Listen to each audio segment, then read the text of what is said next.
So you already mentioned that there is a decrease of the level of crime in the US and across the world.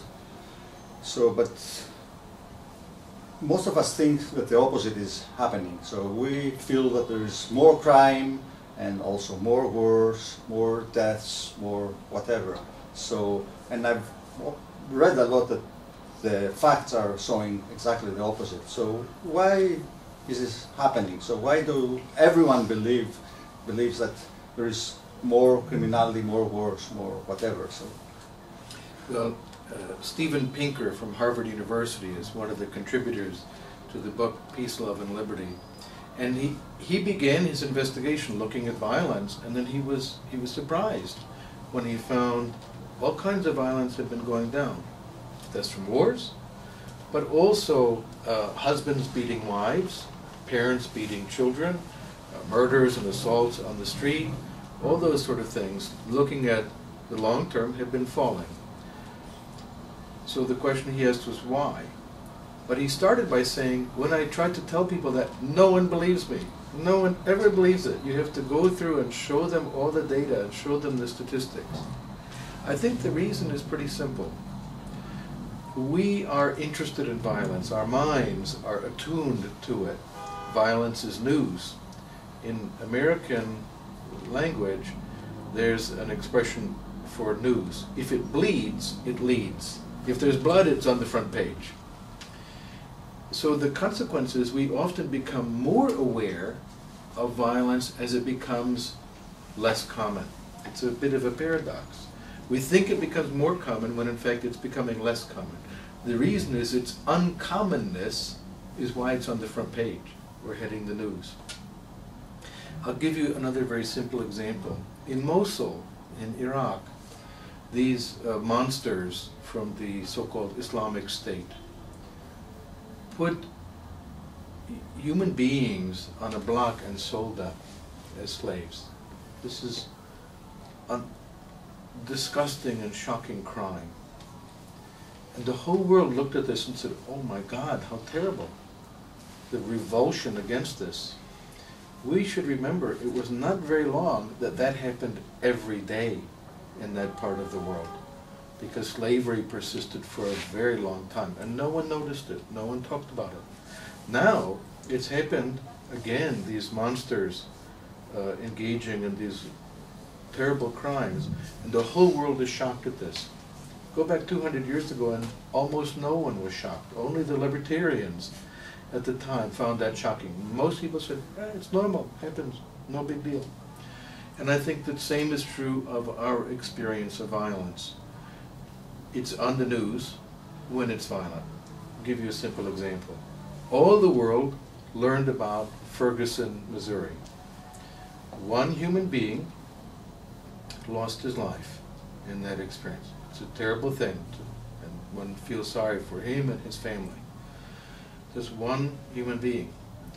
But it's dominated the entire world news. Does that mean violence is becoming more common or less common? I think it's quite clear, less common. Or let's take the violence in nearby Ukraine, which I just came from yesterday. Between February and now, about 4,200 people have been killed.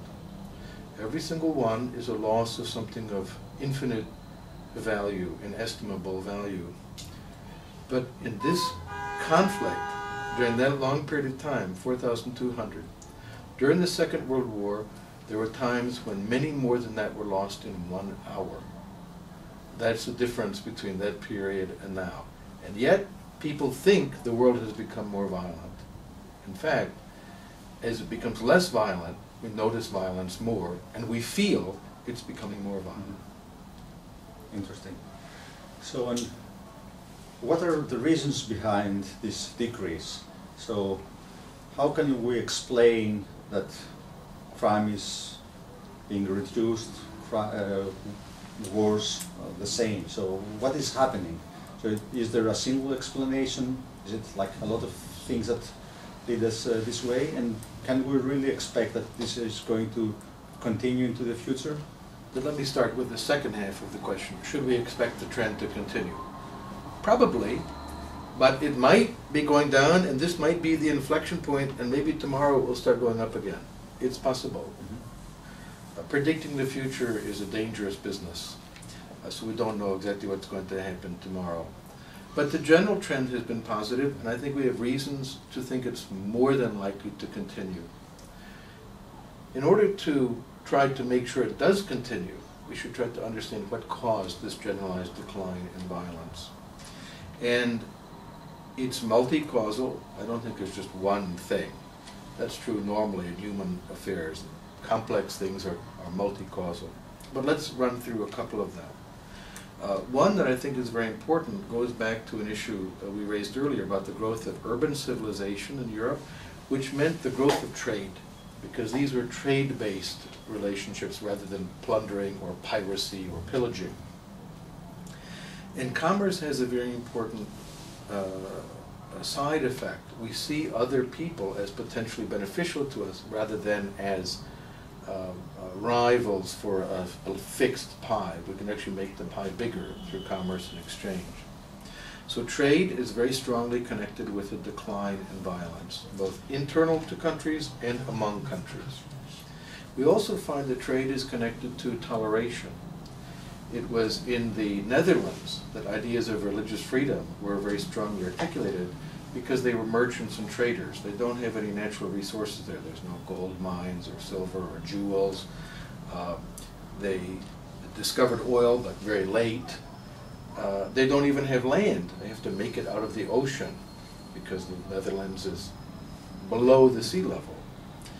So they went into commerce and trade. And that was the place that people began to experiment with religious toleration. As they realized that it doesn't matter if the gold coin is given to you by a Protestant or a Catholic or a Jew or an Orthodox or a Muslim. A gold coin is a gold coin.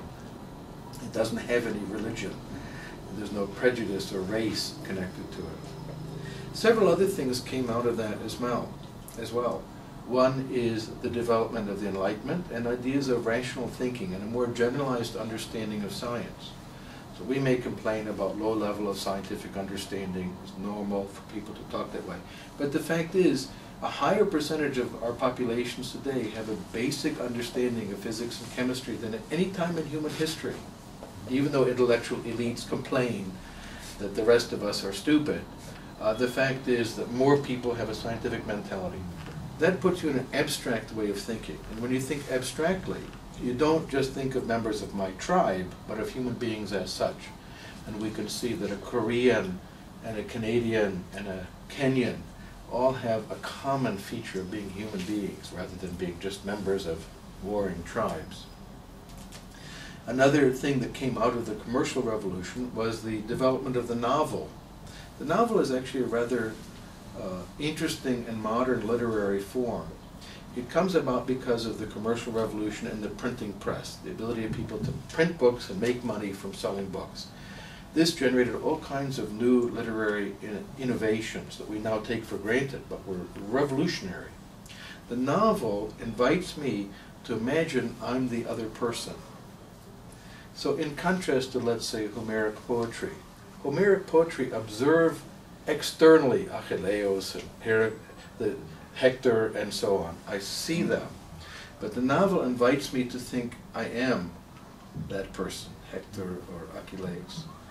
And that seems to have generated the mentality of imagining, what if I were the other person? Would I like that done to me?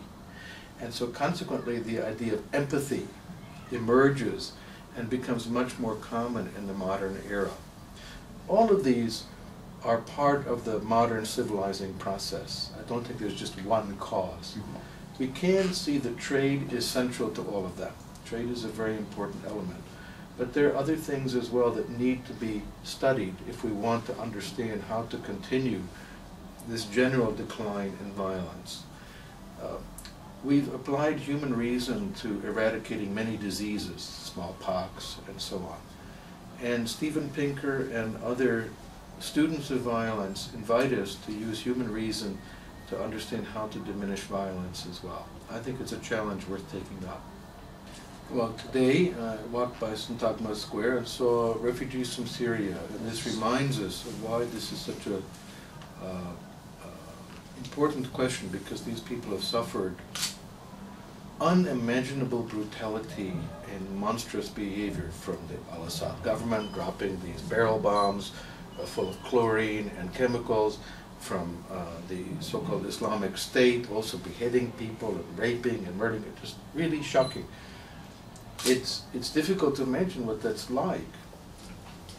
What is then the proper response? And I think here we should go back to another important figure in Greek history, Hippocrates. First, do no harm. That's a really important principle for a doctor. If I see a patient who's sick, and I say, well, the patient looks sick, I happen to be a brain surgeon, I will perform brain surgery on the patient. Probably not going to help him. Maybe he has a stomach ache or some other problem. I shouldn't intervene just because I can, or just because my motivation is good. We should first ask, do no harm. Now, the United States and Britain and France intervened in Libya to overthrow Muammar Gaddafi. Gaddafi is a really crazy guy and dangerous, bad person. Did they make the people of that country better off by doing that, now that it's descending into warlordism and there's an Islamic State affiliate in Libya? Was this an improvement? The United States government, along with Britain and some others, invaded Iraq in order to overthrow a terrible tyrant, Saddam Hussein. They thought that it would turn into it would become Belgium after just a few months. No problem. They'd all live like Swiss people or Belgian people. Well, it didn't turn out that way. They descended into civil war, and now a sectarian government of Nouri al-Maliki, which the United States backed very strongly. He was a total sectarian who drove out others out of the government, was giving all the benefits to people from his sect. And the consequence now is another horrifying civil war. So these interventions were a failure. I think a wiser approach is to try to use reason rather than emotion in these contexts, and say, what could we do to help those people that is not going to generate these other consequences? Because there's a difference between intentions and consequences. When we think only emotionally, we don't see that difference. We think, my intention is good, the consequence will be good. Maybe not. You might have good intention, and yet the consequence could be a catastrophe, as we've seen over and over again. So, more reason, more deliberation, more thought, and more concern about unintended consequences. As a general rule, I'm opposed to intervention by one state outside of its borders. I think this rarely generates positive consequences and should be strongly resisted. And if a state is to do that, there's a huge burden of proof that they have to meet to justify doing it. The presumption is against it. Maybe it's possible that they could meet that, but the burden of proof is very strongly on the ones who would do that. We've seen too many failures scattered across history to be very optimistic about the likely outcome. What would be a better approach then? One would be to welcome refugees who are willing to come and work. Don't put them immediately on welfare or put them in refugee camps forever, as was done to the Palestinians in Lebanon. This is a catastrophe, it's a disaster. But if you welcome refugees and say, you can integrate into the society, you can work, you can get a job, you can become a productive person, rather than live in a refugee camp and get handouts forever. This only generates resentment and perpetuates poverty. A second would be to cease supporting one another dictatorial side, and then finally allow civil society groups to provide medical aid, ambulance services, and so on. And finally, promote mediation and adjudication of disputes. I'm a big advocate of the international movement for arbitration. I think it's been a much more positive approach as a peacekeeping matter than armed intervention. So I think that that's where we should be putting more focus as a foreign policy matter. The world will never be perfect. We cannot eradicate all the injustices or all the crimes. But we can try to minimize or reduce the amount of criminality and injustice in the world.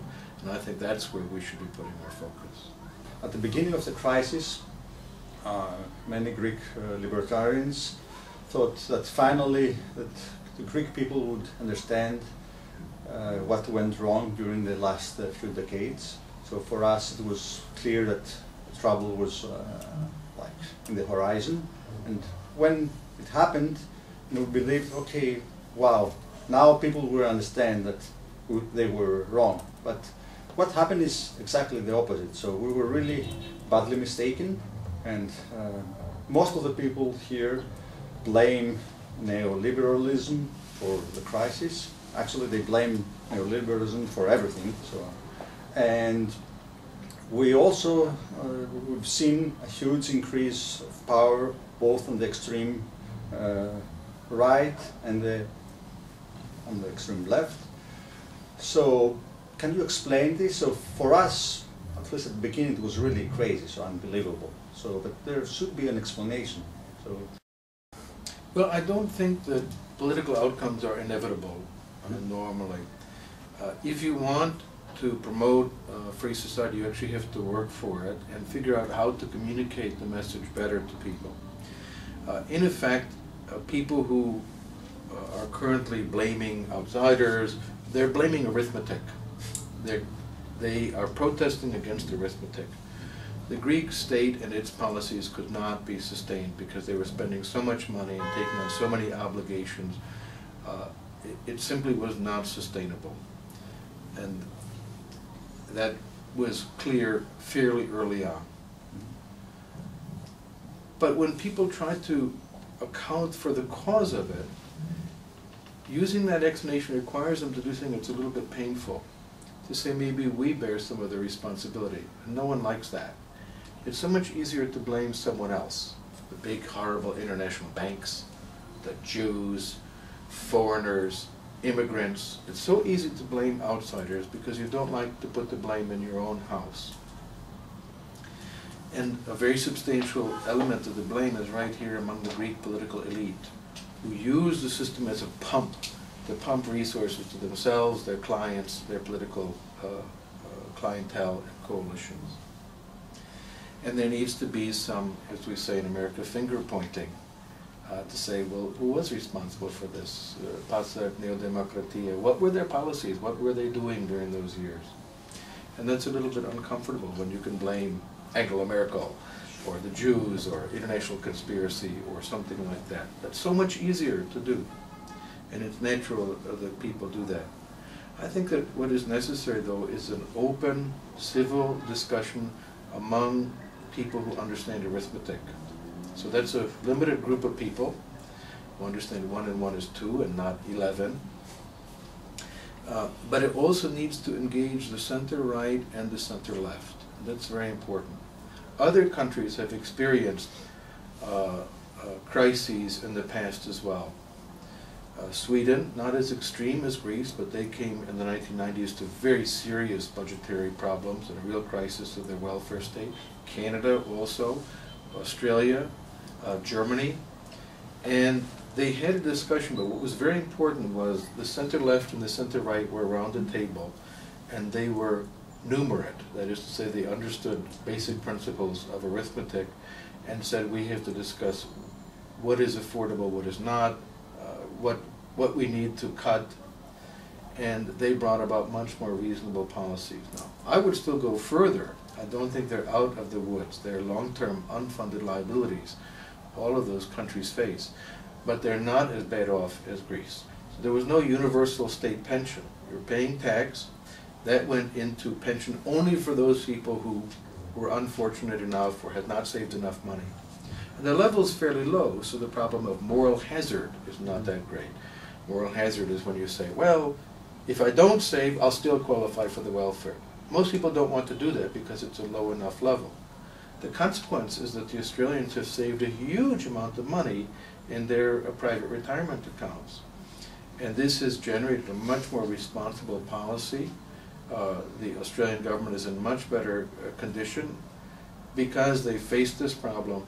They had center-right and center-left around the table and said, we don't want to fall into that abyss. The Greek government refused to do that for year and year and year, although the trend was obvious what was going to happen. But now is a time for the numerate people to say what can we afford and what not. Here's a simple suggestion that is drawn from other countries. Number one, look at the budget much more clearly and ask what is useless, what are we paying taxes for that produces no value, and get rid of it. Cut them. Ministry of Shipping, for example, or the Ministry for Macedonia and Thrace. Why are they in the state budget? Why are people paying money for these things? Are they necessary for the maintenance of life in Greece, or are they just places where people get jobs for life, or members of political coalitions? Cut them. Don't just do the haircut approach, which the governments have been doing to kind of barely meet the budgetary targets. Go in and say this is not necessary, just as you would in your own household. Let's say that you're spending too much money and you're going broke and you're running into debt. And one of the reasons is you eat out at expensive restaurants every night. You say, well, I'm going to cut 15% off of all expenditures, my rent, medical, everything, including 15% off of my expensive restaurants. Is that smart? No. Smart people would say, well, I'm not going to go out to dinner all the time. They would still spend on what was important, housing, food for children, medical expenses and so on, and they would cut out the expensive restaurants. That's what needs to happen in the budget. The second thing, the crisis in Greece is in some ways worse than other countries faced because the Greek labor market is so completely controlled. It's quite difficult for Greek people to go from one job to another. And so if you lose your job here, you're just stuck. It's really hard to get another job. Other countries with more flexible labor markets have adapted much more readily, and people have found additional work. It's very hard in Greece to do that. And so unemployment for Greek young people it's a scandal. It's really, really shocking. And I think it presents a social crisis for the Greek nation, because with such high unemployment, so much difficulty finding work, young Greek people are leaving the country. And this becomes not merely an economic problem, it's a kind of existential problem for Greece. If the most ambitious young Greek people are going to leave, to go to England, go to Germany, go to Canada, go to Australia, who's going to be there to turn out the lights in the future? So those questions can be addressed by freeing up the labor market and making it easier for people to get jobs. Right now, it's the Greek state that is responsible for unemployment, not Jews or German bankers or Japanese financiers. It's the Greek government. It makes it hard to get work in Greece. When you're talking about household cutting restaurant expenses, this is like a simple decision. So when you decide to lay off a huge amount of public sector employees, let's say like the Minister of Macedonia, so there are people involved. So this is, for me, not the same thing. So what is the answer here? Well, that's a very good point. The question is, what are those people doing? Are they adding value or not? The taxpayer should get some value for the hard work that they put in, because paying taxes is not easy in Greece. People pay a lot of tax in this country. You work, you go to work, you put in a full day, you work hard, you earn money, and then you pay tax. Are you getting anything for it? Paying people to just sit around is not adding value. Or even worse, paying them to do things that are harmful to you, which is often the case for government ministries. They actually make life harder for people because no one can obey all the rules and regulations that they generate. So should those taxpayers be required to do that? Now, it doesn't mean that if these people are fired, that they are killed or shot or something like that. Obviously not. What we're asking in countries where they have done this, whether it's in Canada or elsewhere, is do something else that adds more value. Now, there is the additional problem that I mentioned in Greek society. The Greek laws are so difficult to comply with, it's not easy for someone to get another job. And that's why I mentioned the second half of this. we should realize that every human being has some talent, some capacity to do something else. Give them the right to do that. Give them the freedom to switch from one job to another. The fact of the matter is, it's hard in Greece to get a different job, and it's made hard because of these rules that are imposed by the state. So let people find other work, let other people actually hire them. I'll give you a simple example. Let's say your employer pays you this much money, so here it is. But because of all the burdens on employment and all the taxes, you only get this much. That means here is the difference between your wage and what the employer pays. The greater the difference, the higher the unemployment. If you want to increase employment, reduce the obstacles. It's not going to lower wage. What it does is it actually raises wage to approach to what the employer is paying to hire you. That's really the key, that the wedge in between the employer cost and the employee benefit should be reduced, which raises wages, brings more people into the labor force, and allows people who have lost a job here to find another job there. The Greek labor market is so controlled, in effect, it makes it almost impossible for people to get another job. The psychological consequence of this is as devastating as the financial one, because to be unemployed for multiple years is psychologically devastating to people. This is the consequence of government policy.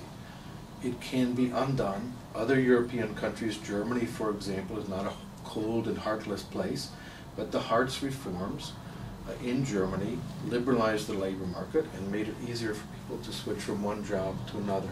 And the consequence is a much healthier economy.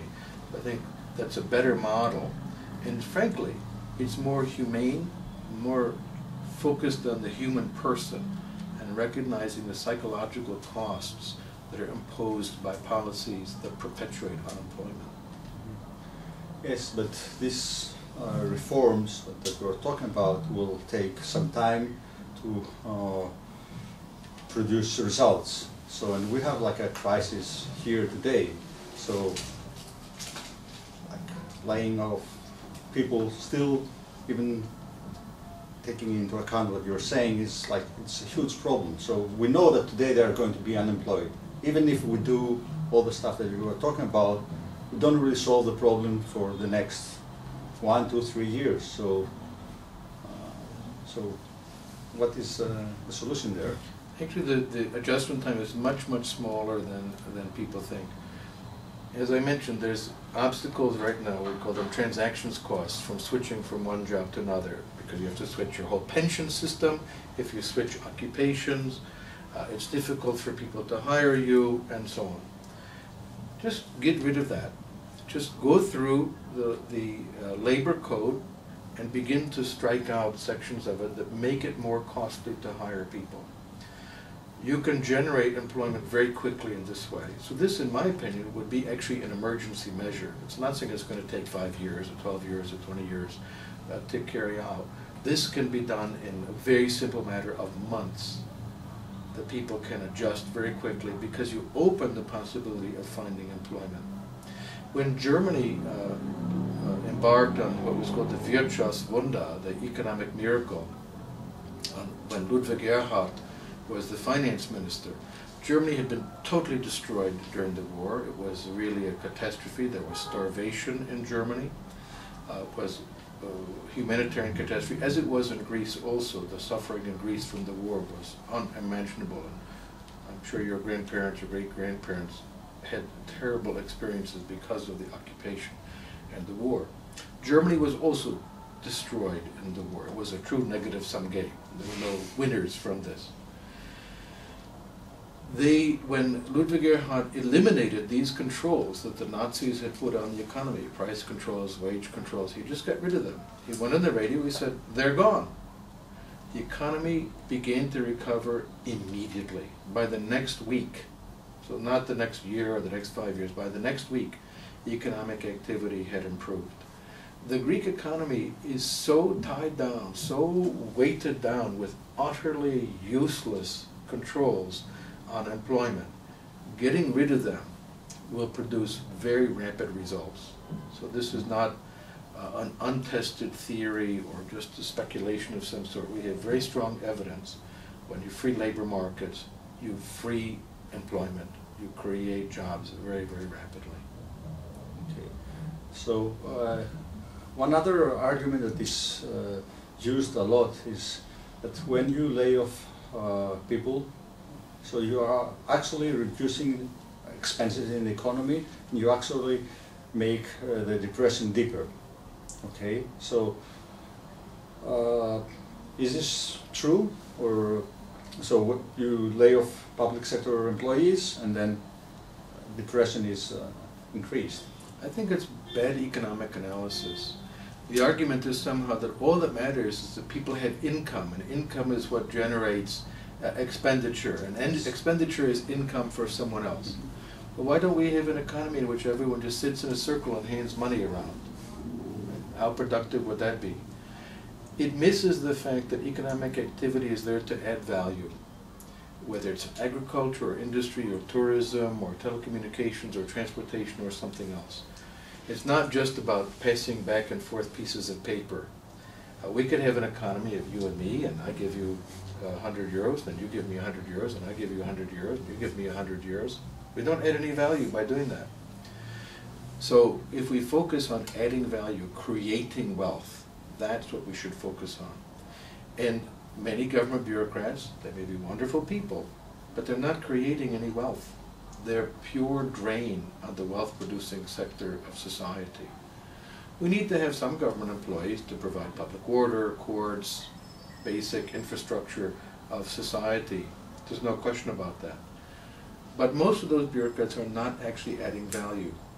And in some sense, it would be so much better if they were liberated from being bureaucrats and became restaurant workers, workers in factory, taxi drivers. They're actually offering services to paying customers who voluntarily pay, which is to say, it's a sign they're adding value.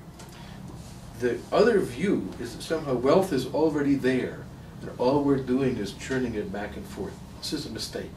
If that were true, we would consume it all very quickly, because all wealth is ultimately consumed. What we need to do is to replenish the wealth, to keep creating wealth, and to create more and more wealth. That's how societies become prosperous. So taking someone from being in an office all day, making other people's lives miserable, which is what many bureaucrats do, and instead putting that person out to do something of value in the market, whether it's working in a store, or a business, or anything, means they go from negative value to positive value. They become net contributors to the wealth of society. Interesting. So there is things work out a little bit differently in Greece after the crisis, because what is happening is, like, instead of laying off public sector employees, we let them get pension earlier on. So we reduce the number of public sector employees, but they become pensioners, so they don't really add to the wealth of the country. And on top of that, they have to get their pensions, which, even though they are reduced a lot because of the crisis, they are still paid. So there are like a lot of people that could be productive people that are really on pension, and this also means that there are like huge gap between of the salaries received and what the cost to the employer is, because there is the percentage that goes to the pension system is great, so it really fits what you are describing. In effect, what's happened in Greece is that the system has not focused on wealth creation, which is what is needed, particularly wealth creation to be able to generate the wealth to support pensioners in the future. This is the looming crisis in Greece. But instead, they have rewarded retirement and penalized work, because people are paying such high taxes to pay for those who are on benefits. This is the opposite of what should be done, in my opinion. Allow people to go into the market to work and create value, which builds the economy, builds the society, creates more wealth, and don't penalize people who are working. For every additional tax on work, you'll get less work as an outcome, less wealth creation. And for every additional benefit to retirement, you'll also get less wealth creation. So from my perspective, well, frankly, from the perspective of an economist generally, this is completely irrational. Great. So, thank you for your time. So it was really a pleasure talking to you, and it was also a great pleasure translating your books. So I have one last question. So what is your next book is going to be about? So because I'm going to translate it, so I know that I will, so it would be really interesting to know. Well, it's a question I've been thinking about for a long time, and it's still in here. Okay. I hope to bring it out next year. This year I brought out 2 books, and next year I hope I'll bring out at least one. And that is on the relationship between personal responsibility and freedom. So there's a metaphysical question: what does it mean to be a free person? I think it means to embrace your responsibility, to be a being who can be held accountable for our actions, is what it means to be a free person. So it has a metaphysical dimension, which interests me because of my interest in philosophy and moral philosophy, and Aristotle's philosophy of action, and so these are very important questions that are quite deep. But it also is a practical question. When the state usurps your responsibility, they usurp your freedom. And we see this in many different areas of human life. The welfare state is an example. When the state says, don't worry, don't worry, don't worry. We'll be responsible for your old age, medical care, education, housing, all these different things. They take the responsibility from you, but it means you also lose your freedom, because with that lack of responsibility comes more controls on your behavior.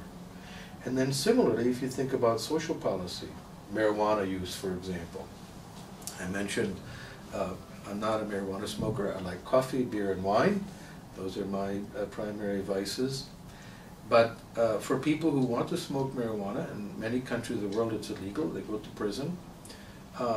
Their freedom is directly violated, but it also means no opportunity for them to exercise responsibility. We learned when alcohol was prohibited in America, drunkenness increased, violence increased, the murder rate went up every consecutive year when it was made illegal. Every year the murder rate went up until it was legalized, and then it fell for 11 consecutive years. Death from alcohol poisoning went up and then fell. What we need to do now is to develop cultures of responsibility. If people are going to smoke marijuana, and we know they do, even when it's illegal, I've smelled it on the streets of Athens, I know people in Greece are smoking marijuana, although it's illegal, help to develop a culture of responsibility. You don't smoke marijuana and drive your car. You have a market so that there'll be strong marijuana cigarettes and weak ones. Right now, no one knows what they're buying. It's just on the street, so it could be really strong or very weak. No one can tell. It's as if you went into a bar and you don't know, is it a beer or is it ouzo? And you can't tell from drinking it. The development of cultures of responsibility requires freedom to make choices, governing yourself. So that's what the book is going to be about. And my working title is Self-Control or State Control. But as I said, it's still working out in my mind. Okay. So I'm sure it's going to be a great book, and I promise that we're going to be the first to publish it, like we did with Peace, Love, and Liberty. I think it's the first translation. Yes, you were ahead of the Chinese, the Russian, the Arabic, and the Spanish, which are coming out. But you beat everybody. So the Greeks, as in democracy, so in publication of this book, were first. Great. Thank you. Thanks a lot for Thank your you, time. Nikos. Great pleasure. Me too.